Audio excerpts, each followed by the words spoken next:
Subir y bajar de peso es un tema de falta de fuerza de voluntad. Es una enfermedad crónica donde van a confluir muchísimos aspectos. La genética, el medio ambiente. Cuando te juzgan por tener sobrepeso, te estresas, te da vergüenza, te escondes. A nivel psicológico mental, vamos a tener más riesgo de desarrollar ansiedad. Es algo que yo no elegí, simplemente nací con esas condiciones. Cada momento de vida de los pacientes los puede llevar a ganar o a perder peso. Nosotros, sin ayuda médica, tratamos de ponernos a dieta. ¿Cuánto tiempo, Marco, puedes vivir ayunando intermitentemente? ¿Es normal? Es esperada. La productora me dijo, mi vida, ven, me vas a odiar, pero te tengo que decir algo. Y compré esto y me muestra una faja. Todo el mundo lo usa, mi amor. Me dio tanta vergüenza, claro. Me sentí tan mal. El podcast de Marco Antonio Regil es una producción de almamatters.com y todos sus derechos están reservados. Episodio 419. Yo y en mi familia somos de ese club de gente que siempre, me acuerdo que en el refrigerador de mi mamá y de las tías había una dieta pegada en el refrigerador, porque era como un problema eterno de la familia donde todos estaban o estábamos tratando de bajar de peso. Y era hacer dieta y bajar de peso y rebotar y hacer dieta y bajar de peso. Pues para hablar de eso hemos invitado al doctor Claudio Vincenzo Fiorentini. Le damos un aplauso con mucho cariño al doctor Muchas médico. Gracias. Con maestría en ciencias médicas, con más de 10 años de experiencia en el manejo de obesidad y de diabetes. Es una enfermedad real, o sea, no es una percepción, es una realidad que le hace daño a mucha gente en el mundo. Así es. La obesidad es una enfermedad crónica, es multifactorial, afortunadamente es tratable. Tiene signos, tiene síntomas, tiene una forma de diagnosticarse, tiene forma de tratarse. Ajá. Al final de cuentas es una enfermedad que está caracterizada por un aumento en el tejido adiposo.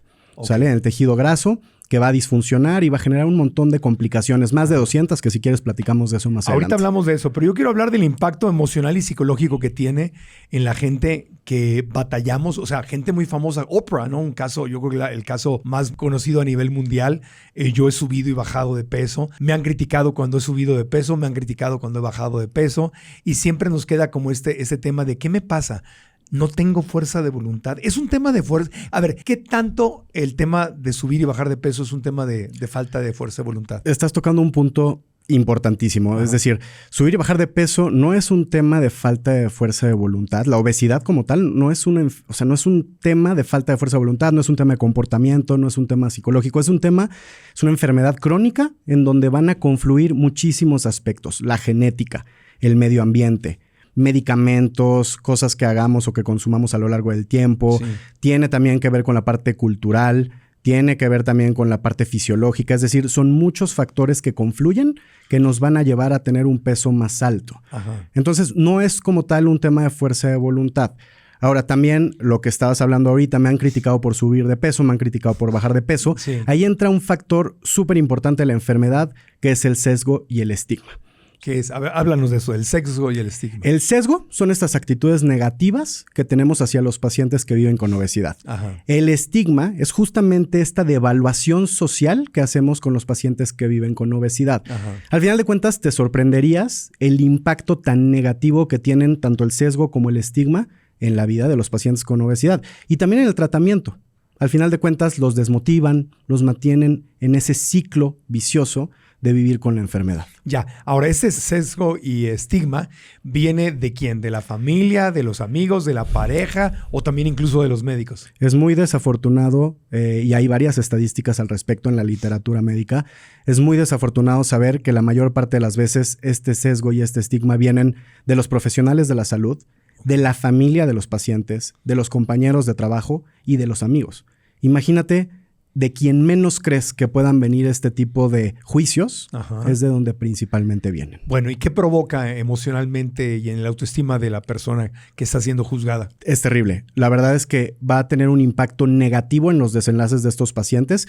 Por ejemplo, a nivel psicológico mental, vamos a tener casi 2.5 veces más riesgo de desarrollar ansiedad, depresión, obviamente estas desmotivaciones, vergüenza pública. Esto impacta clínicamente a los pacientes. ¿Por qué? Porque entran en un periodo de estrés, y esto también está demostrado en la literatura, en donde hay un aumento de cortisol, un aumento de estrés circulante en el paciente, y esto también puede llevar a que se enfermen físicamente.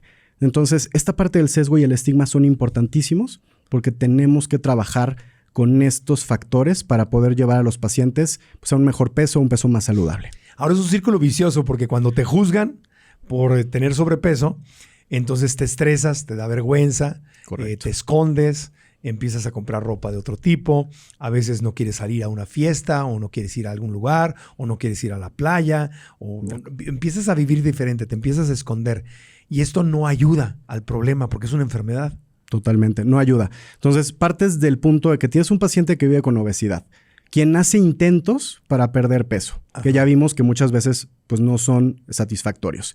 Después viene todo este sesgo, todo este estigma. Lo que sucede con los pacientes es el estrés, la ansiedad, la depresión. Entonces suspenden las intervenciones, dejan de cuidarse. Ellos mismos, aquí se llama internalización del sesgo, es cuando los mismos pacientes dicen, yo vivo así porque es mi culpa. Es mi culpa tener obesidad, es mi culpa haber subido de peso, es mi culpa no tratarme. Y entonces completas este círculo vicioso del paciente que vive con obesidad, que tiene sesgo, tiene estigma y no sale de ese círculo. Y obviamente, como ya lo vimos hace un momento, tiene desenlaces negativos en la salud. Ahora, ¿cómo nos quitamos esa culpa? Porque, o sea, hablando, yo no puedo hablar más que de mí, ¿verdad? No puedo hablar de la mente de nadie más. Pero pues muchas veces sí siento que es mi culpa, porque empiezo a comer de más, empiezo a comer emocionalmente. Claro. Hay mucha gente que come emocionalmente y aquí entraríamos a otro rubro que es cómo nuestro cuerpo regula el apetito. Okay. La regulación de nuestro apetito está mediada principalmente por el cerebro. En el cerebro tenemos principalmente 3 zonas que van a tener una relevancia en la conservación y en el balance de la energía. Una de esas zonas, justamente que es la parte mesolímbica, es la encargada de la recompensa. De toda la parte del bienestar que te da comer emocionalmente. ¿No? Entonces, al final de cuentas, este comer emocional nos genera una sensación de bienestar que desafortunadamente este tipo de hambre emocional se brinca todas las barreras que tiene nuestro cuerpo para tener saciedad y disminuir el consumo de alimentos. Y te lo pongo en un ejemplo que creo que nos ha pasado a todos los presentes aquí. Estás comiendo en un restaurante, empiezas con tu comida, tu plato fuerte y el mismo cerebro te dice, hey, ya vamos a llegar a la parte donde te tienes que sentir satisfecho. Te sientes satisfecho, pero alguien pide postre.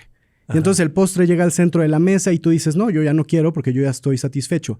Y de repente ya tienes la mano en la cuchara y empiezas a probar si es flan, si es arroz con leche. Das una probadita y dices, qué rico, y cuando menos te das cuenta, ya van 2 o 3 cucharadas. Sí. A eso me refiero con que el comer emocional y la recompensa que nos generan ciertos alimentos, se brinca todas las barreras que nuestro cuerpo tiene para intentar dejar de comer. Pero ahí es muy fácil justamente que empecemos a autojuzgarnos como débiles de fuerza de voluntad. O llegas cansado, a mí me pasa, llego cansado, el día largo de trabajo, no tengo comida en la casa por alguna causa y pues pides, ya sabes, ¿no? Te pides un servicio a domicilio y dices, bueno, pues unos taquitos, una hamburguesa, un burrito, me voy a compensar y ya sé que trae harina blanca y ya sé que no, pero bueno, lo hago. Y entonces me compenso con comida. Totalmente. Y ahí es donde... pues a ver, convénceme de lo contrario. Digo yo, pues es mi culpa. Lo curioso es que la misma vocecita en la mente que te dice, trágate la hamburguesa, pide postre, es la misma que luego me dice, qué poca fuerza de voluntad. No, debería ser como tal persona que se controla. Si ya sabes esto. ¿Por qué lo hiciste? ¿No? ¿Por qué lo hiciste? No, y eso es muy interesante cómo lo comentas, porque de hecho sí está demostrado en la literatura que mucha gente que a lo largo del día va guardando estresores en el cuerpo, al final de cuentas los elimina durante la tarde con los tipos de alimentos altamente antojables que mencionas. Cena. Es como me lo merezco, es como ya trabajé mucho. Es como comfort food o algo así por el estilo, ¿no? Es una recompensa. Entonces, al final de cuentas, también te hablaba de 3 partes del cerebro que van a regular nuestra energía corporal. Hay una última parte que es el lóbulo cognitivo, que también se le conoce como función ejecutiva. Y es justamente esa parte que nos permite tomar las decisiones que son buenas o malas para nosotros. Esto, al final de cuentas, se puede trabajar con psicoterapia para tener una mejor relación con los alimentos. Latinoamérica en general, culturalmente, tenemos una relación pues muy buena y mala a la vez con los alimentos. Bueno, muchas de las cosas que pasan a lo largo del año las festejamos con comida, etcétera. No por nada, 7 de cada 10 adultos en nuestro país tienen un problema con el peso. Pero no solo acá, la gente que nos ve en Estados Unidos, misma historia. Totalmente, misma historia. La verdad es que los países con mayor prevalencia de obesidad a nivel mundial, estaríamos hablando de Estados Unidos, México, Chile, Brasil, etcétera. Entonces, sí.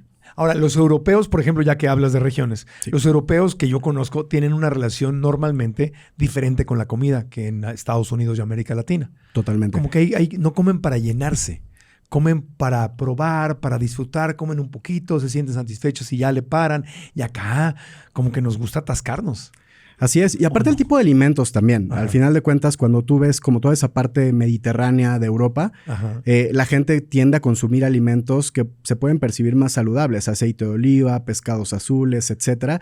Y al final de cuentas el tipo de comida es distinto. Muchas frutas y verduras. Muchas frutas y verduras. Aunque recientemente también, hablando de esa región, la prevalencia de obesidad ha ido aumentando con el paso del tiempo. Porque están abriendo más restaurantes de comida rápida. Las cadenas estadounidenses están abriendo también por allá. Y están en Asia y en los países árabes que no había obesidad, ahora también la hay.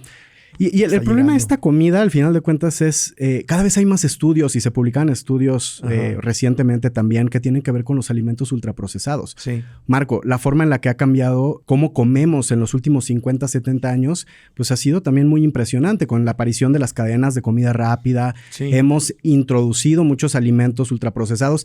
La inmediatez de las cosas. Claro. A raíz de la pandemia, ¿cuántos no tenemos Rappi, Uber Eats, etcétera? Y estamos ahí pidiendo comida. Ya no tenemos que salir de casa. Sí, ya tienes el menú del restaurante en tu casa. Completo. Eso lo hace más peligroso todavía. Lo hace más peligroso y esos hábitos se han ido modificando. Y hablábamos mucho del tema de la obesidad como enfermedad. Ajá. La obesidad es multifactorial, son muchos temas, ya te lo dije, genética, etcétera. Pero esta parte medioambiental de cómo nos comportamos también tiene una relevancia. ¿Por qué? Porque ya no estamos comiendo bien, estamos comiendo cosas que nos hacen daño, que van a aumentar resistencia a la insulina, que nos van a estar metiendo en un ciclo de comer, comer, comer. Pero también la forma en la que nosotros nos recreamos ha cambiado mucho. Y yo te lo puedo decir, hace 20 años que yo me la pasaba fuera en la calle, en la bicicleta, en la patineta, etcétera. Eso es algo que hoy ya no vemos. Ajá. Vemos niños de tablet, vemos gente que ya no tiene la facilidad de salir a hacer ejercicio.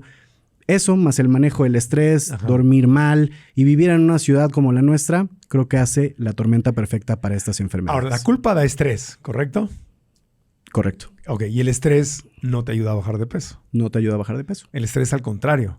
Correcto. Te hace que subas de peso. Tienes un aumento en el cortisol, que últimamente también el cortisol está mucho de moda. Hay que también desmitificar algunas cosas, pero este exceso de cortisol te va a llevar a comer más al final de cuentas. Y lo mismo sucede cuando dormimos mal. Como de más, la riego. O sea, comí lo que no debería comer. Me siento culpable. La culpa me estresa porque no debería, porque yo debería saber más de lo bla, bla, bla, bla, bla. No tengo fuerza de voluntad y eso me estresa. Produzco cortisol y el cortisol me hace que me dé más hambre. Te hace que te dé más hambre. O sea que sería mejor si me voy a comer un burrito, ¿no? Una tortilla de harina de aquellas, o sea, comérmelo y no sentir culpa. No, al final de cuentas yo creo que en términos de la comida hay que cuidar las cantidades que consumimos. Sí. O sea, pero creo que es eso. Cuando ya te lo comiste, sí, no sentir culpa, pero al final de cuentas tratar justamente de alcanzar ese balance energético que tenemos que cuidar, ¿no? Entonces a lo mejor moverte un poco más durante el día, durante esas semanas, etcétera. Más que ser restrictivos es ser muy inteligentes con la cantidad de alimentos, los tipos de alimentos. Soltar la culpa. Soltar la culpa. Y hablando de la culpa, último comentario de la parte del sesgo y el estigma, sí hay hoy estrategias en muchos países para intentar delimitar y quitar esta parte del sesgo y el estigma. Hay muchas guías de práctica clínica en obesidad, por ejemplo, a nivel mundial. Si tú como médico llega alguien y te dice, doctor, traigo un ciclo. Como me siento culpable, luego hago una dieta, pierdo peso, reboto, vuelvo a comer y ahí es la historia de mi vida. Claro. ¿Cómo sales de ahí? Como profesionales de la salud, lo primero es hacer esta reflexión y tener autoconciencia de que todos los seres humanos podemos tener sesgo y estigma hacia ciertas cosas. O sea, dejar de vivir en los extremos y en los picos. Totalmente. O como mucho o luego una dieta restrictiva y claro que pierdes peso, pero vuelves a comer más, vuelves a comer como comías antes y rebotas. ¿Por qué hay tanto rebote? Esta parte del rebote es muy interesante porque siempre la hemos asociado con ciertos puntos muy específicos. Para empezar, la palabra rebote es una palabra que en medicina no utilizamos tanto, sino utilizamos reganancia de peso. No, obvio, nunca un médico me ha dicho rebote. Pero le escuchas muchísimo. Te vas a sorprender de que esta reganancia de peso tiene una base biológica súper importante. ¿Es normal? Es esperada una vez que los pacientes pierden peso y lo podemos ver como un mecanismo de defensa del cuerpo ante la desnutrición, por así decirlo, o ante la pérdida de peso. Entonces vamos a poner un ejemplo. Tú haces una mejor alimentación, haces actividad física durante algunas semanas porque quieres tener un mejor peso. Ajá. Empiezas a alcanzar inicialmente este mejor peso y al término de algunas semanas empiezas a percibir más hambre, más deseo de comer. Hay ciertos alimentos muy específicos que se te empiezan a antojar más. Cuando menos te das cuenta, empezamos a consumirlos y de repente esos, a lo mejor 3, 4 kilos que habías perdido, los empiezas a reganar. Hay una base biológica para eso. Antes creíamos que la reganancia estaba asociada al tipo de intervención que hacíamos. No importa cómo pierdas peso, la reganancia va a aparecer si tú no haces o mantienes esas intervenciones que inicialmente hiciste para perder peso. Y ahí te va. Lo primero que sucede es ciertas hormonas periféricas que nos ayudan a tener saciedad van a empezar a disminuir. Entonces, tú pierdes peso y esas hormonas que te hayan ayudado a lo largo del tiempo a mantenerte saciado, satisfecho, empiezan a disminuir. Y luego hay una hormona específica que se produce en el estómago que se llama grelina, que cuando estas que te dan saciedad disminuyen, la del hambre aumenta. Entonces, ahí es en donde tú empiezas a sentir más hambre, más deseo de comer. Encima, cuando perdemos peso por cada kilogramo perdido, nuestra tasa metabólica basal, que es nuestro metabolismo, empieza a disminuir ligeramente. Entonces, si vas acumulando kilos perdidos, vas disminuyendo también tasa metabólica basal. Y esa es nuevamente la tormenta perfecta para que los pacientes reganen el peso que perdieron originalmente. O sea, el cuerpo siente que se está muriendo. Perdí peso, me voy a morir. Si sigo perdiendo peso, hay que comer. Es una señal de emergencia. Y viene probablemente, porque hay varias teorías al respecto, viene de genes ahorradores de energía que tenemos desde hace muchos miles de años. Claro. Cuando anteriormente no sabíamos si íbamos a comer al día siguiente y teníamos que ahorrar toda la energía posible. Entonces, genéticamente hay ahorita 140 regiones genéticas identificadas en temas de obesidad. Entonces, al final de cuentas, lo podríamos ver en la literatura, se le conoce como set point, como si fuera un termostato, ¿no? En donde tienes a lo mejor tu calefacción a 25 grados, se apaga la calefacción, el mismo ambiente empieza a enfriar el cuarto y cuando bajas a 24, a 23, el aire, la calefacción se echa a andar otra vez para llevarte a 25. Y durísimo, para que regreses rápido. Es así, para que regreses rápido a esos pesos. Así es el apetito y así es el peso. Y entonces a veces incluso acabas con más peso que antes de la dieta. Hay estudios, justamente, ahora que no venía preparado, pero ahora que lo dices, no venía preparado. Hay un estudio que aborda múltiples intervenciones de pérdida de peso y les hace seguimiento a los pacientes de entre 7 y 11 años después. Y te sorprendes que gente que perdió un buen de peso, a los 7, a los 11 años, había reganado no solo lo perdido, sino más del peso inicial del estudio. ¿Y entonces, por qué? Biológica. Es biología. ¿Pero por qué? Es biología. ¿Cómo? Al final de cuentas es toda esta parte de la cascada hormonal que te lleva a tener más apetito y a tener más hambre. Entonces pero no es muy interesante. Aquí está la injusticia, doctor.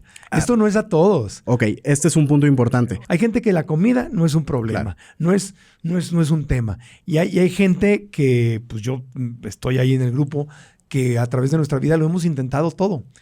Y a veces funciona y a veces no funciona y luego funciona y rebotas y dices, oye, ¿qué onda? ¿Y por qué aquí mi compadre o mi comadre? No. Cada paciente es distinto. Cada paciente tiene balances energéticos distintos. Cada paciente, por ejemplo, los pacientes con obesidad tienen fenotipos distintos, es decir, razones distintas por las cuales tienen un mayor peso o un peso más elevado. A ver, ¿cómo? A ver. Dentro de la obesidad y en muchas enfermedades existen fenotipos, que son como tipos de paciente. Vamos a decirlo así, ¿no? En donde cada fenotipo, pues, tiene que ver con una causa un poco más específica sobre por qué viven con exceso de peso. Entonces, por ejemplo, hay un fenotipo de intestino hambriento, hay fenotipos en donde los pacientes son más emocionales, etcétera. Yo tengo esos dos. Ya cuando conocemos esos fenotipos, podemos dar un mejor tratamiento. Al final de cuentas, te digo, cada paciente es un mundo, cada paciente metaboliza distinto, cada paciente tiene hábitos distintos, ¿no? Por supuesto, y por eso, pues, no toda la gente sube tanto de peso, no toda la gente mantiene el peso perdido. Claro, pero eso uno no lo elige. O sea, uno no lo elige. Nacer con intestino hambriento. Uno no lo elige. Más emocional, pues. Pero es importante por eso, y creo que es parte de estar aquí contigo hoy, acercarnos con un profesional de la salud que pueda ayudarnos justo con este tema del exceso de peso. Eso creo que va a ser la recomendación siempre. Claro. Antes de continuar con el podcast, quiero preguntarte algo muy importante. ¿Estás viviendo la vida que realmente quieres en tu corazón o la vida que crees que te tocó? Es decir, te despiertas, tienes tu rutina, cumples, andas de un lado para otro y no encuentras tiempo o motivación para manifestar esos sueños que tienes en tu corazón. Y cuando te lo empiezas a cuestionar, la vocecita en tu mente te dice, ¿por qué te preguntas eso si ya es tarde y ya no hay tiempo para sueños ni metas? Estoy muy viejo, muy vieja para empezar algo nuevo. No tengo tiempo, no tengo dinero. Quiero que sepas que esto puede cambiar. Soy Marco Antonio Regil y por eso quiero invitarte a que vengas a una masterclass gratuita en la que podemos profundizar más sobre ese tema. La clase se llama Rompe las barreras y diseña la vida que deseas. Es gratis y al final hay un regalo especial. Inscríbete ahora mismo en marcoantonioregil.com/vida. Repito, marcoantonioregil.com/vida. Y ahora continuamos con el podcast. Entonces a veces es genética, a veces es temas emocionales, a veces es tu tipo de cuerpo. Medio ambiente. Medio ambiente. Hay gente delgada naturalmente y hay gente que somos menos delgados, para decirlo así bonito, que no suene a gordofobia, claro. Sino hay gente que pues, naturalmente somos más llenos, más hay más peso. Composiciones corporales distintas. Ajá. Y obviamente también cantidad de grasa distinta, cantidad de músculo distinto. Entonces, la verdad es que eso es diferente. Y sabemos que alguien delgadísimo puede estar más enfermo que alguien que aparentemente no debería porque tiene más peso. Totalmente, porque hasta ahorita hemos hablado que la obesidad es una enfermedad que se caracteriza por un exceso de tejido adiposo, ajá, ¿no? Pero el tejido adiposo disfunciona. ¿Qué quiere decir esto? Se inflama, a muy grosso modo, ¿no? Se inflama y es en donde empiezan a llegar las complicaciones que te decía que son más de 200. Puede haber pacientes que son más delgados, que tienen un peso, podríamos decir, más bajo, pero que tienen tejido adiposo disfuncionante. Ajá. Totalmente. Entonces hay pacientes que son delgados y que están enfermos metabólicamente, que pueden desarrollar diabetes, pueden desarrollar prediabetes, resistencia a la insulina, hígado graso. Entonces también el tema del peso, pues es un indicador que correlaciona con las complicaciones. Sin embargo, siempre puedes encontrar pacientes que tienen pesos más bajos, pero tejido adiposo más disfuncional, más inflamado y que aún así se van a enfermar. Y hay gente que tiene peso más alto y que puede estar súper sana. Hay gente que tiene peso más alto, tío. Hay esta correlación entre el peso y las complicaciones, las enfermedades, pues está muy bien descrita en la literatura. Hay pacientes que tienen pesos más elevados en donde, por ejemplo, el tejido adiposo probablemente no ha disfuncionado y entonces son esos pacientes que hoy van a un laboratorio clínico y se dan cuenta pues que glucosa está bien, azúcar en sangre, lípidos, colesterol, triglicéridos se encuentran bien. Ahora, aquí tengo que hacerte una acotación. Venga. Porque este término de lo que se conocía antes como obesidad metabólicamente sana, ahora va cada vez más en desuso. Por dos factores principalmente. Hubo un estudio en Estados Unidos de alrededor de 1,200 pacientes donde se dieron cuenta que solamente 40 de 1,200 cumplían criterios de enfermedad metabólicamente sana. ¿Qué quiere decir esto? Quiere decir que a lo mejor no estamos buscando en el lugar correcto las complicaciones. Te voy a poner un ejemplo. Hace unas semanas estaba en un curso en el Tecnológico de Monterrey, un curso de hígado graso, en donde al final de cuentas toda la vida como médicos nos han enseñado que si tú vas al laboratorio, te haces una muestra de sangre, ves cómo está la función hepática, tú puedes ahí más o menos sospechar si tienes alguna enfermedad en el hígado como hígado graso, ¿no? Que está muy asociada a la obesidad y a la diabetes. Sí. Ahora, en ese curso aprendíamos que justamente hay un gran número de pacientes que hoy ya tienen por imagenología una fibrosis en el hígado, del hígado graso que está empeorando, que no tienen ningún factor o prueba alterada en sangre. Entonces, es lo que te digo, a veces podemos decir, el paciente se encuentra bien, pero a lo mejor no estamos buscando en el lugar correcto. Porque tú puedes tener todos los laboratorios sanos, pero si por imagen tienes fibrosis en el hígado, pues al final de cuentas eso no es estar metabólicamente sano, ¿no? Entonces, hay que tomar ese término de obesidad metabólicamente sana con mucha reserva. Hay un último estudio también que evaluó las diferencias entre los pacientes que tienen peso normal, obesidad con y sin complicaciones, y los pacientes que se consideraban metabólicamente sanos son los que estaban todavía en un riesgo incrementado de enfermedad cardiovascular. Entonces sí puede haber gente que tenga sobrepeso y esté sana, pero son los menos. O sea, hoy no hay que confiarse. Correcto. Ha habido mucha controversia y mucha discusión a lo largo de la obesidad en este aspecto en los últimos 2 años. Sí. Hoy a eso, a nivel internacional, se le conoce como obesidad preclínica. Es decir, tienes obesidad porque tienes un exceso de peso, un índice de masa corporal elevado, pero tu tejido adiposo todavía no disfunciona y entonces ha habido una reunión de expertos a nivel global en donde han dicho, pues entonces digamos si es obesidad preclínica, es decir, que el paciente todavía no está enfermo, y obesidad clínica, que es cuando los pacientes ya tienen complicaciones. Sí. Esto, ha sido, muy controversial porque muchos médicos y expertos a nivel mundial dicen, ¿por qué esperarte a que te vuelvas clínico si puedes actuar en la preclínica? Claro, o sea, que no tengas nada hoy no significa que como tengas 60 o 70 no vayan a presentarse otras conversaciones. Totalmente. Ok, entonces tengo que recordar que mi cuerpo tiene la memoria metabólica. Eso Por es correcto. Las dietas no funcionan. Más que verlo como una dieta, lo que tenemos que hacer es aprender a comer y tener un patrón alimenticio. Sí, un hábito. El problema de esto que mencionas de las dietas que son altamente restrictivas, keto, ayunos, etcétera, es que desafortunadamente no son sostenibles en el tiempo. Claro. ¿Cuánto tiempo, Marco, puedes vivir ayunando intermitentemente o en una dieta keto? Pasan 2 o 3 meses y después la gente lo suspende porque no es sostenible tenerlo a lo largo del tiempo durante años. Entonces, al final de cuentas, creo que es más aprender a comer, tener buenos hábitos alimenticios, etcétera, a tener una dieta tan restrictiva. Ya.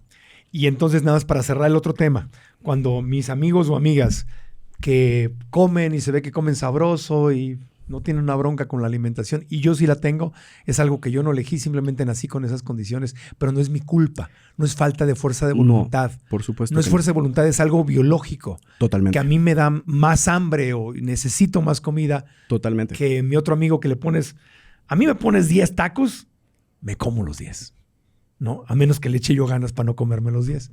Y en cambio, amigos o amigas que les ponen 10 tacos y se comen 3, pero no es que tengan fuerza de voluntad, es que simplemente con 3 se sintieron satisfechos y ya le paran. Claro. No están así descuidándose a ver quién no se va a comer el otro taco para echárselo, ¿no? Hay muchos factores confluyendo, hay genética, hay biología, hay pero cultural. No es fuerza de voluntad. No es fuerza de voluntad. Pero hay algo que me dijo el doctor cuando le invitamos al programa. Me dijo, Marco, te voy a decir algo que te va a sorprender. Te voy a hablar de que hay un órgano que nos va a revelar. Hay un órgano que dice el doctor que no sospechamos cuál es, que engorda primero, que sube de peso primero que el resto del cuerpo y que de hecho es una señal muy importante. Totalmente. Y cuando viene el sobrepeso, cuando viene la obesidad, ¿por qué órgano empieza que dices que nos vamos a sorprender? La lengua. ¿La lengua engorda? La lengua va, y toda la parte de la vía respiratoria hacia atrás va a tener también una infiltración de grasa. Así. ¿Me engorda? ¿Cómo? Así como lo escuchas. Lo que sucede es lo siguiente. Nosotros dependemos de un balance energético, ¿no? Lo que comemos versus lo que vamos quemando con la actividad física del día o el ejercicio. Entonces, este balance idealmente debería ser perfecto, que no lo es. Todo lo que nosotros consumimos de calorías de lo que no necesitamos, lo vamos a guardar, es exceso. El excedente, pero en las lonjas, no en la lengua. Lo guardamos en muchas partes. ¿En serio? Lo vamos a guardar en distintos órganos. Primero se puede ir al tejido subcutáneo, se puede ir al tejido visceral. Sí. Una vez que el tejido visceral empieza a sufrir, vamos a mandar ácidos grasos a diferentes estructuras del cuerpo. Y ahí puede ir la lengua y la vía respiratoria, puede ir obviamente la parte del páncreas. ¿Pero la lengua dónde? ¿Aquí afuera o la lengua más...? En la parte ya más posterior. Donde no se ve. Donde no se ve. Ok. Entonces, habrás escuchado que uno de los principales síntomas o signos de la obesidad es que los pacientes duermen mal. Sí. Entonces, lo que sucede es que el paciente se acuesta y aquí hay doble factor. Un factor es la presión que el abdomen va a generar sobre el tórax. Entonces los pacientes empiezan a tener alteraciones del sueño, empiezan a roncar, pueden tener riesgo de apnea del sueño, que son estas pausas respiratorias durante la noche y que dicho sea de paso, hoy está comprobado en la literatura que van a aumentar el riesgo cardiometabólico de los pacientes. Pero también hay una parte culpable que no solo es el tórax, también es la vía respiratoria. Y ahorita hay mucha investigación con respecto a la apnea del sueño, en donde se hacen resonancias magnéticas a nivel de la vía respiratoria y se dan cuenta que hay un aumento de tamaño de la lengua y también un aumento de la infiltración de grasa en la vía respiratoria. Entonces, al final de cuentas, Pues engordo aquí adentro, en mi garganta. empiezas a atrás de tener mayor acumulación de grasa, Ya. que al final de cuentas eso mecánicamente permite un peor paso del aire, El aire. durante la noche. Y empiezas a dormir mal. Por eso ¿Puedes provocar ronquidos que te engorde? puedes provocar ronquidos, puedes provocar pausas respiratorias que te digo están asociadas a Ya enfermedad. nos estamos angustiando aquí. Empiezan todos a mover el cuerpo así de... Ay, Entonces- esta no me la sabía. Pero es bueno saberlo. Es bueno Totalmente, saberlo. Totalmente. Entonces ahí es uno de los síntomas. Entonces si no duermo bien, si tengo ronquera y todo, eso se puede solucionar. La buena noticia es que se puede solucionar. La pérdida de peso es uno de los principales factores que nos ayudan a Sí. disminuir los episodios de apnea. De apnea. Y entonces nos ayuda a dormir mejor. Tú ves un paciente que hoy pierde peso, 5, 10, 15% de su peso corporal, y te Ya. das cuenta que es un paciente, le cambias la vida al paciente o a la paciente y a su esposo o esposa Claro, o pareja. por supuesto. Al final de cuentas. Entonces nos conviene tener un peso óptimo. Y no es peso, es grasa, ¿no? Porque peso, músculo, pues es peso, pero ese es buen Totalmente. peso. ¿no? Totalmente. El tema es grasa. Porcentaje de grasa corporal es el que tengo que me conviene tener bajo. Hay que trabajar sobre la grasa, hay que mantener el músculo y más que un peso óptimo, porque anteriormente lo conocíamos como peso ideal, ¿no? Ajá. Pero al final de cuentas esto cada vez va más en desuso. Es alcanzar un peso saludable, Marco, Ajá. y el peso o el mejor peso que podamos alcanzar, y eso se define por 3 puntos. El primero es que sea alcanzable, que sea mantenible en el tiempo Ajá. y que nos haga felices. Yo creo que eso es la Claro. receta. Y que sea realista para mi cuerpo, mi tipo Totalmente. de cuerpo, para mi complexión. No Totalmente. todos podemos estar con cuerpos europeos, o sea, así delgaditos, altos, pues no. Cada cuerpo es distinto. Ajá. Y hablando de los pacientes con sobrepeso y obesidad, y creo que lo platicábamos cuando me invitaste, es que este es un sistema que tarda años en construirse. Es Ajá. decir, cada momento de vida de los pacientes Sí. los puede llevar a ganar o a perder peso. Así funciona. Matrimonio, divorcio, pérdidas familiares, graduaciones de escuela, pérdidas de trabajo o un trabajo nuevo. Cambio de casa. Cambiado de casa, de domicilio, de país. O sea, cada cambio afecta el peso. Afecta el peso. Entonces, ¿Por qué?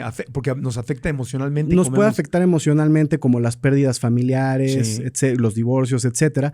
Al final de cuentas, los pacientes van subiendo y cambiando de peso a lo largo del tiempo Ajá. y pues eso pasa en un lapso de 5, 10, 15 años, ¿no? Entonces nadie pasa de pesar 70 kilos a pesar 100, 150 en un año. No. Y asimismo, hablando del realismo y las expectativas que tú decías hace un momento, también tenemos que ver la pérdida de peso, Sí. pues como un proceso a llegar a un peso más saludable y una mejor calidad de vida. Pero es que le vamos subiendo como poquito a poco, ¿no? Porque nuestro margen está, por ejemplo, aquí abajito. Luego ya llegamos a los 30, entonces el margen ya... Tu área donde subes y bajas va siendo más pesadita y luego más pesada. Y ahí vamos poco a poco. Y luego llega un ramalazo, se te muere alguien, fallece alguien. Pues entonces ahí te descontrolas y todavía pues, subes más y ya te quedas como en un nuevo rango. Claro, porque entonces el termostato va subiendo, va subiendo. Entonces, si anteriormente tú estabas acostumbrado, tu cerebro, tu cuerpo, a pesar 85 kilos y tienes un mal momento que te dura un par de años y llegas a los 95, a los 100, ahí ya estás trabajando con un termostato más alto. Entonces, de esos 100, bajar a 95, bajar a 90, es en donde vas a desencadenar esa biología que te decía, que al final de cuentas te va a llevar a reganar el peso perdido. Entonces, Ya. Ok. Ahora, la pregunta del año, doctor. cuéntame. ¿Cómo le hacemos? ¿Cuáles son los avances científicos? Háblanos, por favor, de la terapia conductual y cuál es la diferencia con las otras terapias. O sea, cuando tú tienes un paciente en tu consultorio, me imagino que ves la multidisciplina. Dices, voy a hacer esto, más esto, más esto, más esto. Claro. Nosotros, sin ayuda médica, tratamos de ponernos a dieta. Claro. Ponte a dieta y haz ejercicio. Ponte a dieta y haz ejercicio. Ahí te estás matando en la caminadora o en la corredora del gimnasio y te mueres de hambre. Y no funciona y viene el rebote. Ok. Claro. Sácanos de ahí, doctor. A ver, el abordaje de esta enfermedad crónica, sobrepeso, obesidad, tiene que ser multidisciplinario, como ya lo dijiste. Venga. Tenemos principalmente, si yo te lo pudiera resumir Sí. para lo que nos queda de programa, son 5 pilares los que son primordiales. El primero es la nutrición.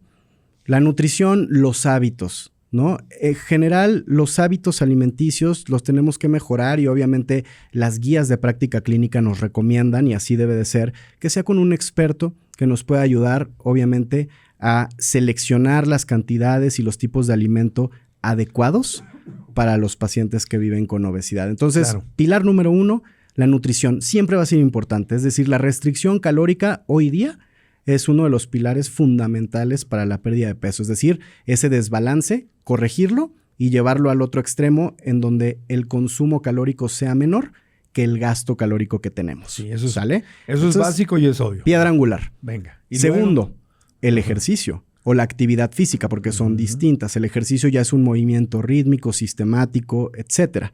Ahora, muchas veces hemos hablado de el ejercicio aeróbico. Ajá. Y entonces hay gente que quiere tener un mejor peso y se la pasa corriendo en la elíptica, en la caminadora, en la bicicleta, toda la semana. En clase de zumba. En clase de zumba, que es muy bueno. Al final de cuentas, para la salud cardiopulmonar, claro, el ejercicio aeróbico es fundamental. Ajá. Pero no lo es todo. Hoy sabemos, y también es parte de la evolución que ha habido en la ciencia, hoy conocemos más de los efectos benéficos que tiene el ejercicio en nuestro cuerpo. Entonces, por ejemplo, hoy hacer actividad primero aeróbica y después anaeróbica, es decir, distribuir los días de la semana para a lo mejor hacer 2 o 3 días de cardio, pero también meter 2 o 3 días de fuerza para masa muscular va a ser fundamental. ¿Por qué? Porque parte de los órganos en nuestro cuerpo que van a tener un metabolismo alto es el músculo. Sí. Oye, pero ¿es verdad que la nutrición es como el 70%? Ahí puede ser 70, variable 30. Dependiendo a lo largo de la pérdida. Los dos son importantes, pero es más importante lo que comemos que el ejercicio. De inicio. Porque muchas veces dices, ay, pues me voy a echar mis taquitos y todo y pues le voy a dar duro en el gimnasio. De inicio, la alimentación es un pilar más importante. O sea, la alimentación es la base. Una vez que ya vas perdiendo el peso y quieres mantener el peso perdido a largo plazo, se vuelve casi igual de importante la actividad física. La actividad física está categorizada como uno de las mejores estrategias para mantener el peso perdido. Ok. ¿Sale? Entonces, fuerza y cardio. Fuerza, cardio y comer bien. Ok. Y comer bien. Hasta ahí vamos bien, es lo básico. Creo que todos lo sabemos. Totalmente. Pero no nos sale. Entonces, échale más a la multidisciplina porque esto ya lo sabemos, pero no lo hacemos. No lo hacemos así. ¿Te has dado cuenta de que intentar generar más ingresos solo te está causando más estrés y agotamiento? Trabajas y trabajas horas extra, pero parece que nunca es suficiente y tu vida personal está sufriendo.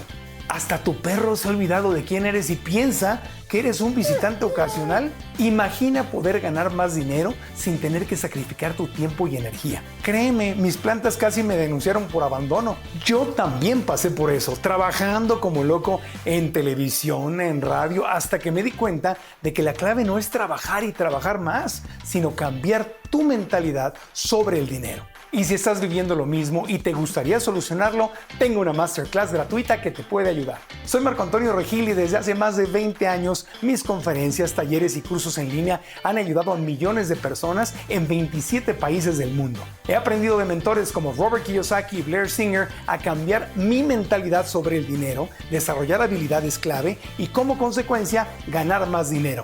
Y ahora quiero compartirlo contigo. Esta masterclass gratuita se llama ¿Cómo generar más ingresos con menos estrés? Ahí compartiré contigo los 5 pasos esenciales que a mí me han servido para que tú también puedas transformar tu relación con el dinero.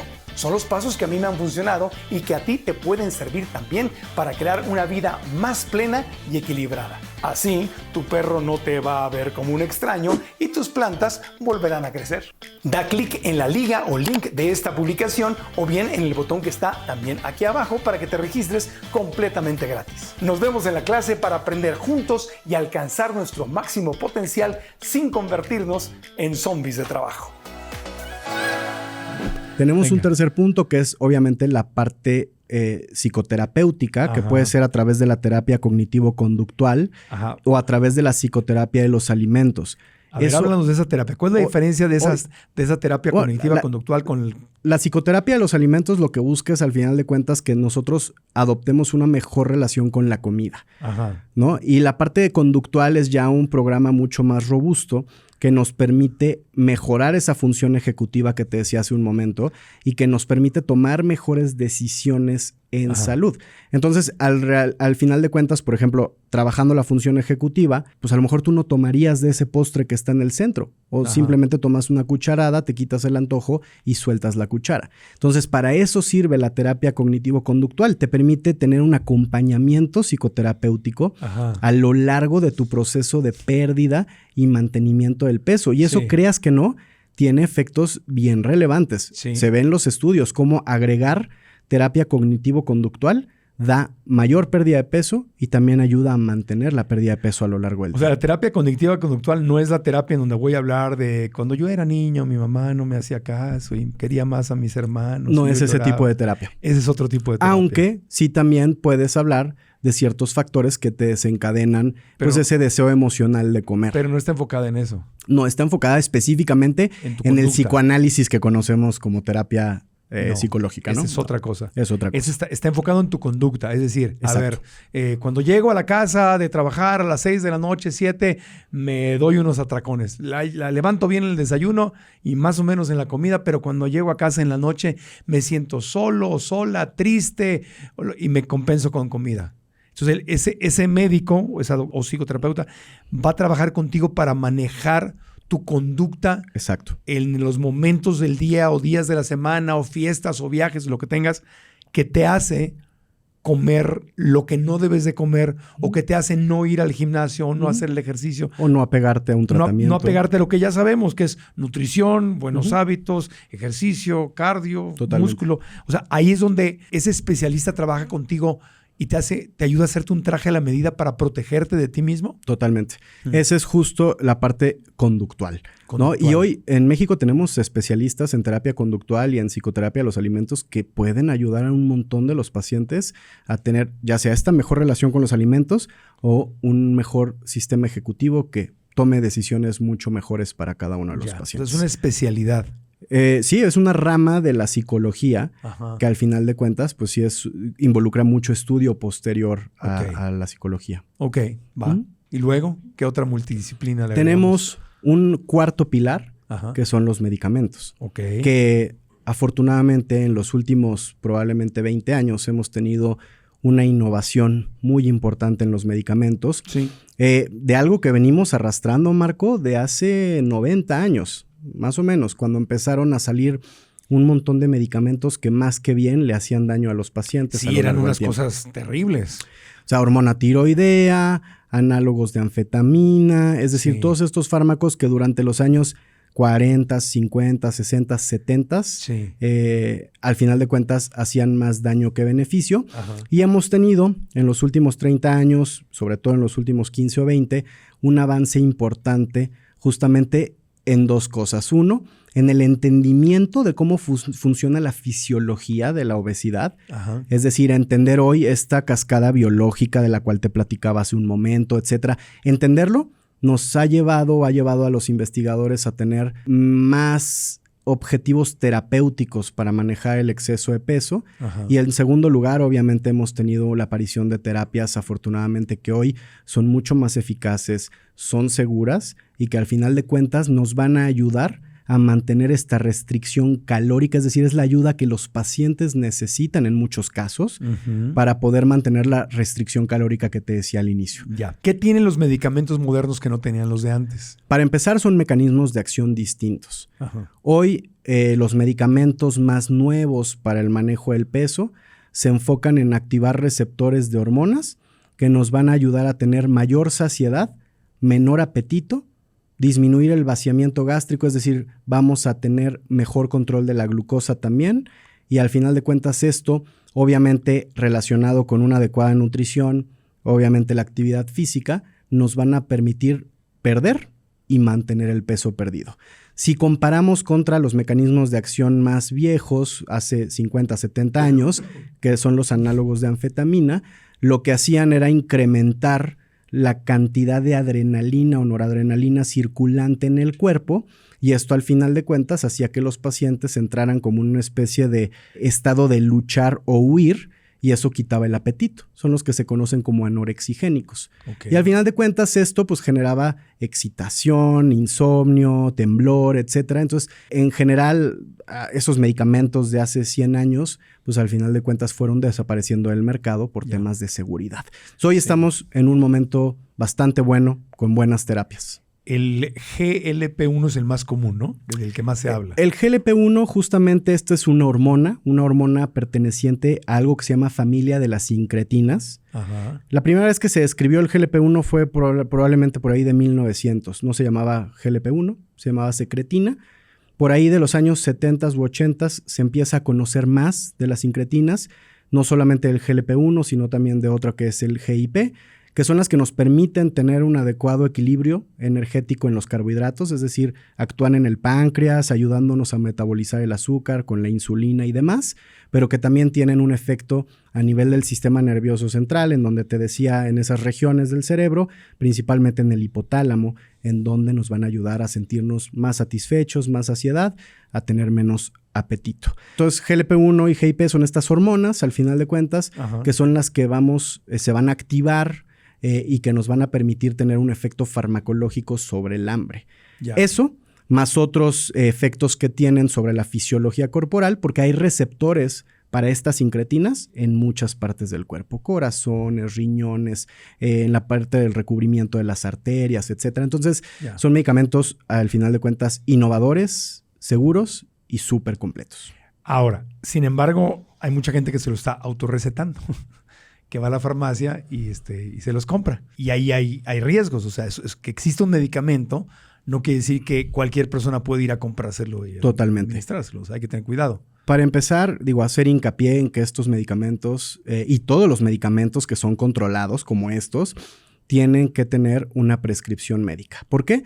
Porque el médico tiene que ver al paciente, tiene que ver cuál es el medicamento que es mejor para ese paciente, perfilarlo adecuadamente, ver dónde entra el medicamento en el plan de manejo del paciente. O sea, con todo lo demás. Con todo lo demás. Y entonces decirle, a ti te toca este medicamento, a ti te toca este, a ti te toca este, ten tu prescripción, vas a la farmacia, te lo aplicas y vienes al seguimiento. Claro. Y eso es algo que desafortunadamente no sucede en todas las ocasiones. Hay mucha autoprescripción de estos fármacos, de estos y de todos, no solamente de los GLP-1 y demás, sino de todos los fármacos para obesidad o no para obesidad. Hay mucha autoprescripción y eso al final de cuentas, al no tener la prescripción de un médico, puede aumentar el riesgo de poner en peligro la salud de los pacientes. Pero eso es solamente como parte de un tratamiento integral, porque si no estás comiendo bien, no haces ejercicio, no estás yendo a terapia y nada más te quieres echar el medicamento para como las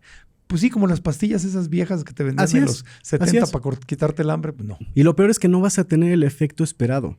Yo he escuchado a mucha gente allá afuera decir, no, es que yo ya utilicé ese medicamento y la verdad es que a mí no me funcionó. Oiga, ¿y cómo lo utilizó? No, bueno, es que yo fui a la farmacia y me lo puse y la verdad es que, pues sí, o sea, como que hay medio efecto, pero la verdad es que no me funcionó, no perdí peso.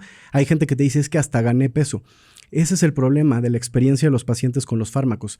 Si no los prescribes con un plan multidisciplinario, el paciente no va a tener el efecto. Sí. Y al final de cuentas, pues es un paciente que también se queda descontento como contigo como médico o con las terapias, ¿no? ¿Qué le dirías a la gente que dicen, yo no quiero abrirme a eso, a ir con un médico y a la posibilidad de los medicamentos, porque yo tengo fuerza de voluntad?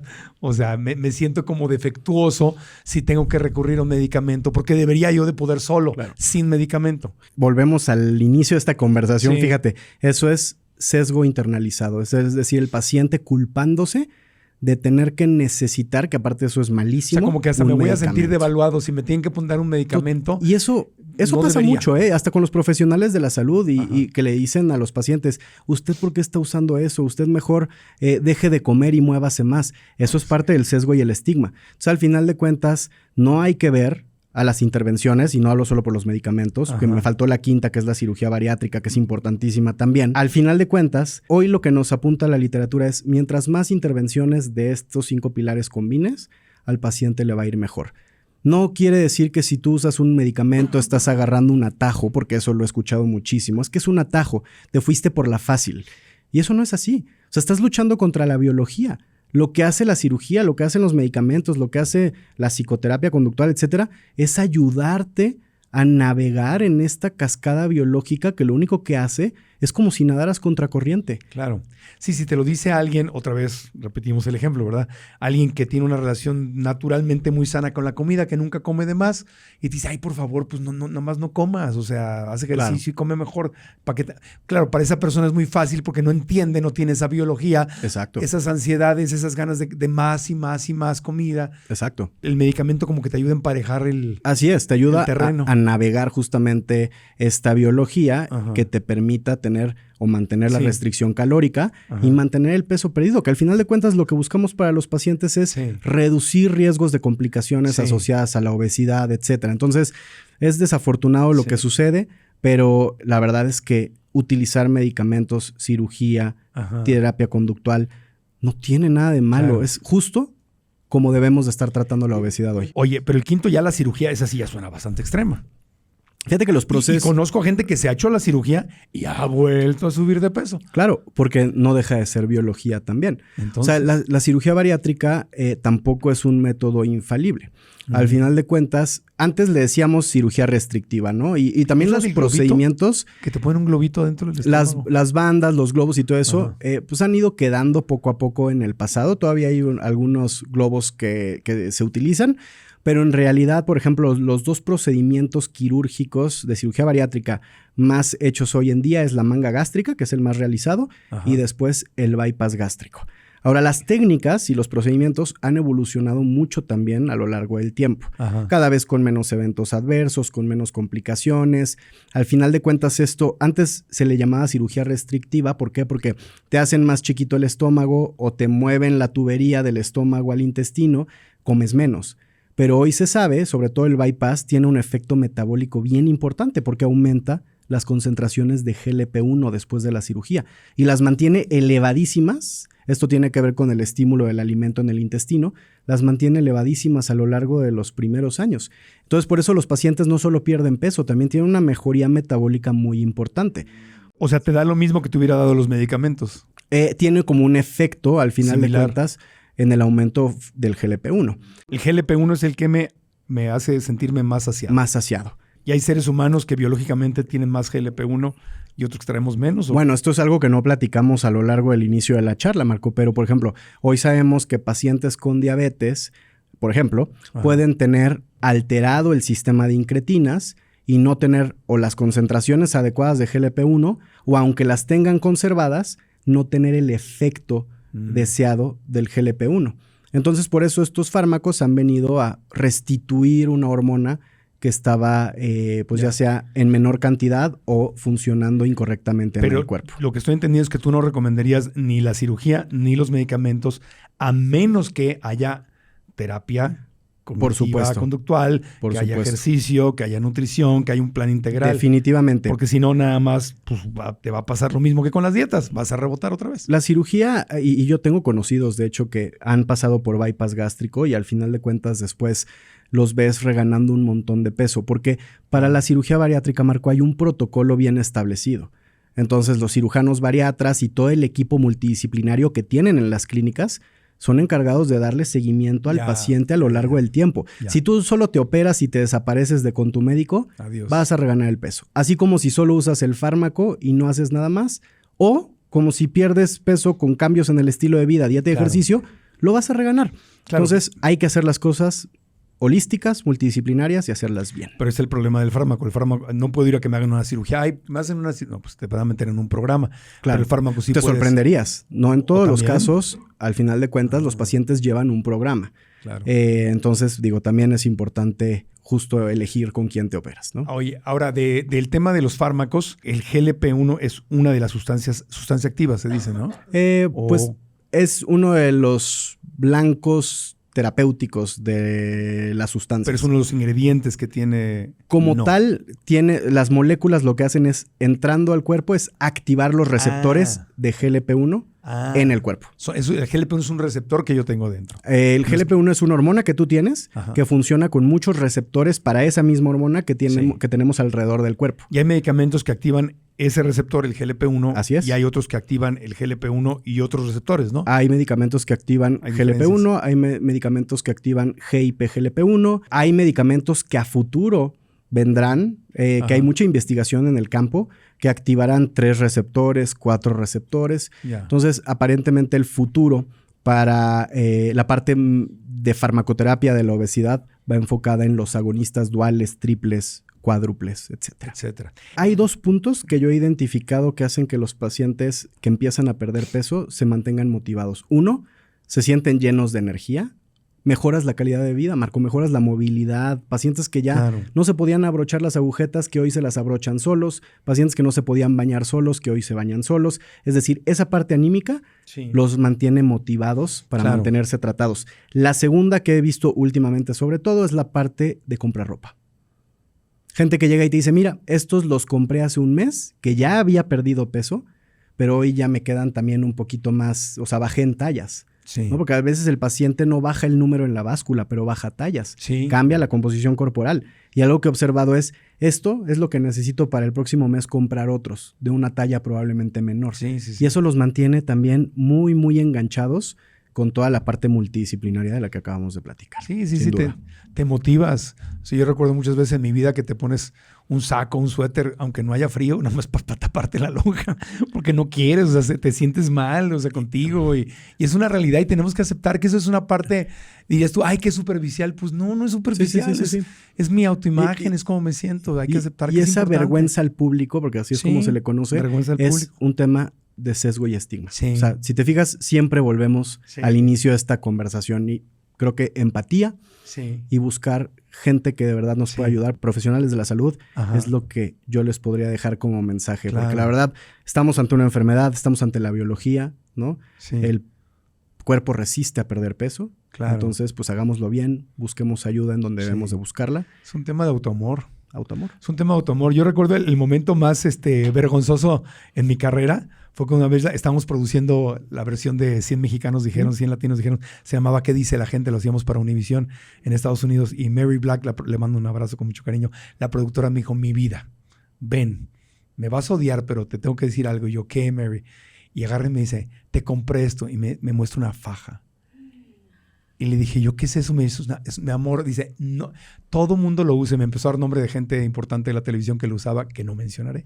Me dijo, todo el mundo lo usa, mi amor. O sea, muchos hombres lo usan, es normal. Le dije, pero Mary, ¿por qué? O sea, ¿quieres ver por qué? Y me llevó a la cabina y me enseñó. Cada vez que yo me volteaba, muéstrenme, no sé qué, en el tablero, se me veía, con el saco cerrado se me veían ya, o sea, me veía retacado y se veía no se ve bien, me decía, no se ve bien, o sea, póntelo. Y yo, no, ¿cómo crees que me lo voy a poner?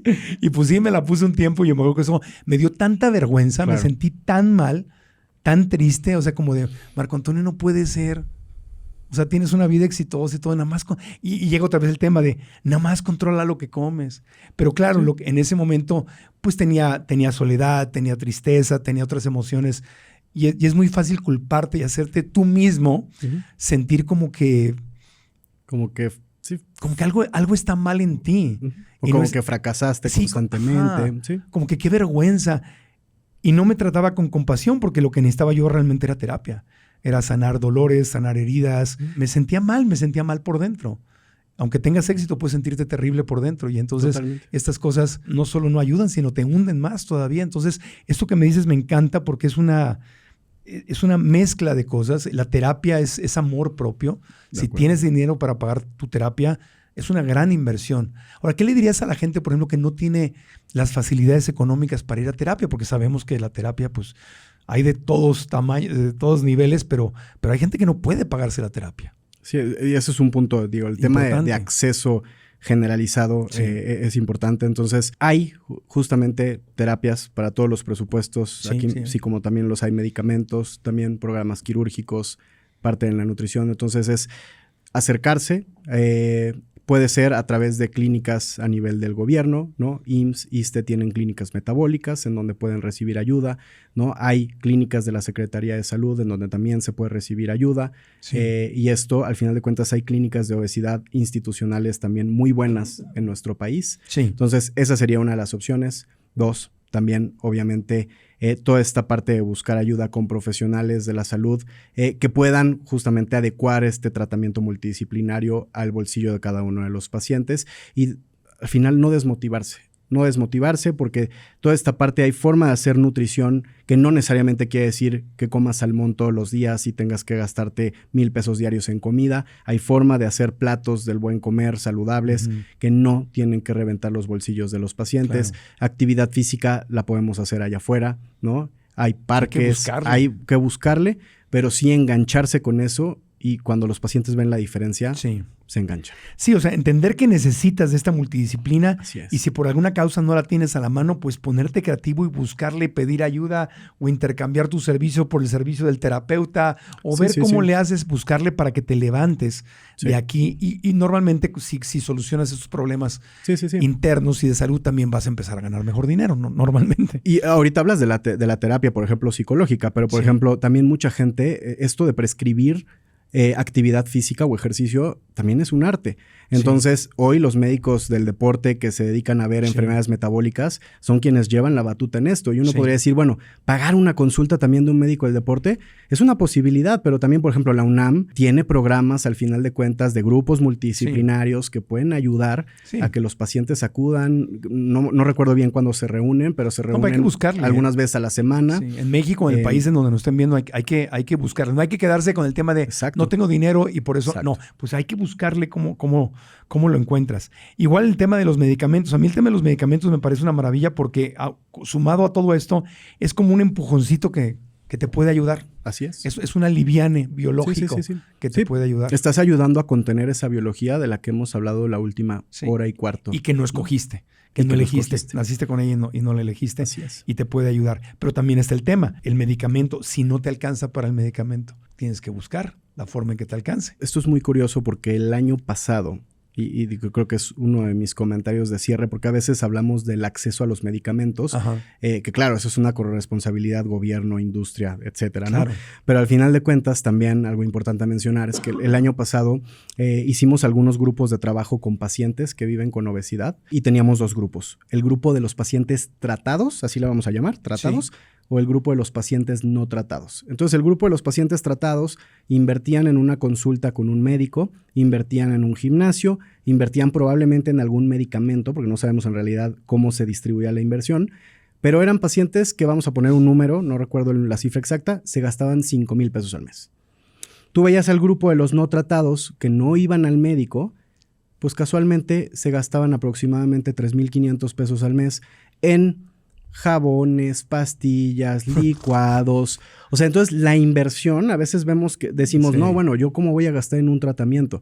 Pero es gente que gasta en otros Sí. productos milagro y que Ajá. no tiene la conciencia de decir, oye, esto que me estoy gastando al mes para tratar de controlar mi peso con cosas, pues probablemente naturistas, milagro, etcétera, es casi, o sea, había una diferencia del 20% en la inversión entre los no tratados y los tratados. O sea, a veces un poco es hacer introspección, ver, obviamente, si podemos cubrirlo con todos esos gastos que nosotros, pues estamos a lo mejor invirtiendo de la manera incorrecta Sí. y ver esto como una inversión en salud. Sí, o ver de dónde le sacas, porque amor no dices, no tengo dinero para la terapia o para el medicamento o para Claro. el gimnasio, todo, pero tienes dinero para la botella de tequila y el concierto de Bad Bunny. Entonces, también hay que hacer un ajuste en el presupuesto y ser muy consciente. ¿Qué tan importante es esto para mí? Claro. ¿Verdad? Y a ver, ok, si no me alcanza, ¿cómo le hago para que me alcance? Claro. O sea, ¿cómo administro mi vida? Y hoy hay terapias también que son más accesibles al bolsillo del paciente. Entonces, tenemos muchas intervenciones Sí. para poder echar mano de ellas y alcanzar pesos más Claro, saludables. eso es paréntesis para los que tienen ese problema, porque hay un montón de gente que no tiene ese problema Claro. y que sí puede. Sí podemos hacerlo, tenemos el privilegio de poder hacerlo y pues hay que darnos autoamor. Pues con eso cerramos, doctor. ¿O algo más que haya que agregar? Nada, Marco Antonio, realmente agradecerte el espacio. Fue un honor Al para contrario. alguien que te siguió en tus programas Gracias. durante la juventud. Dime, yo te Entonces, veía con mi abuelita. Dímelo. No lo vamos a decir así, pero Dímelo. vi varios programas a lo largo de mi adolescencia. Entonces, Sí. Así me dice, no pasa nada. Dice, mi abuelita lo quería mucho, ya falleció. Dice, pero lo quería. Besito a la abuelita.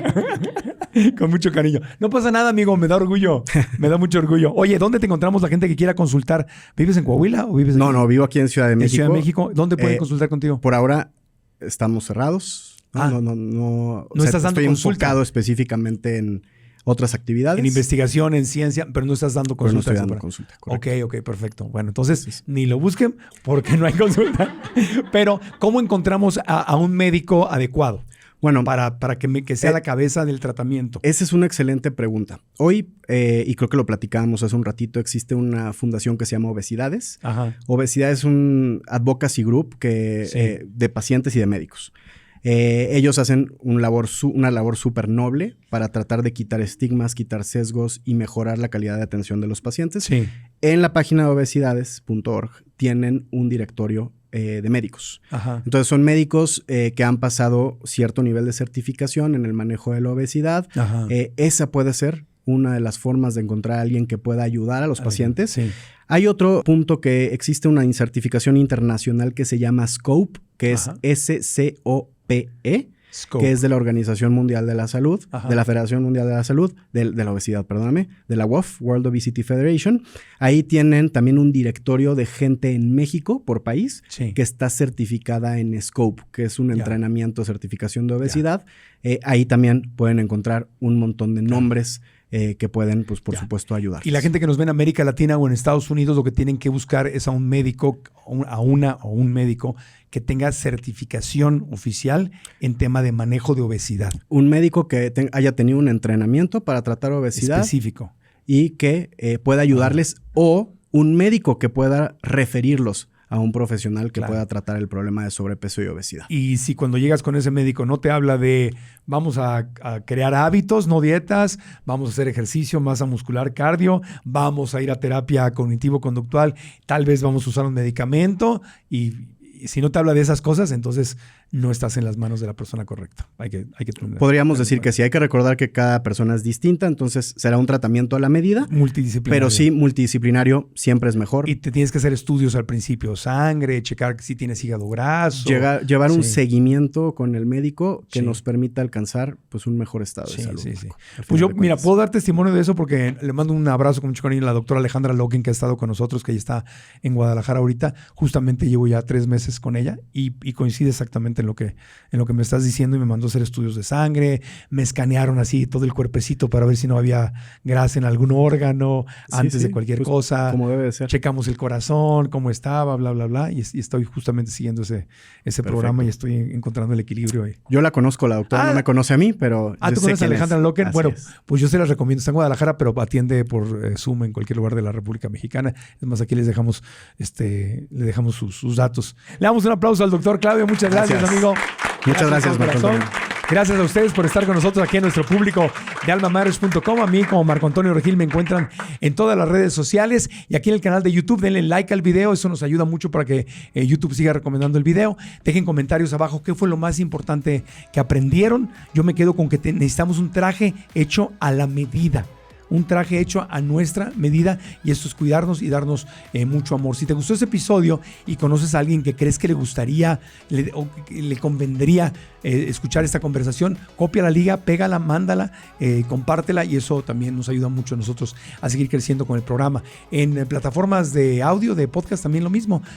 Suscríbete al canal y si nos das una reseña positiva también nos ayuda mucho, y las 5 estrellitas. Gracias, hasta la próxima. Alcanza tu máximo potencial. Gracias, doctor.